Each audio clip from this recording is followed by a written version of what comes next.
This is Dr. Boden, and I'm here with my patient Ian. Ian is a healthy guy, early 40s. He's a medical professional. He's in the public eye, and we did a beard hair transplant.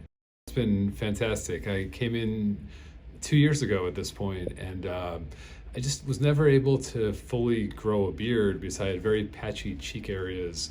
And I can grow a mustache, I can grow the goatee area, but it just looked very childish when I tried to grow a true beard, and it became a little bit of an insecurity. So I found Dr. Boden, did a lot of research, and he came highly recommended. And we went through and mapped everything out, and I felt confident, and we ended up doing a beard transplant in mostly the cheek area, a little bit on the chin, and my biggest fear was that it would look unnatural.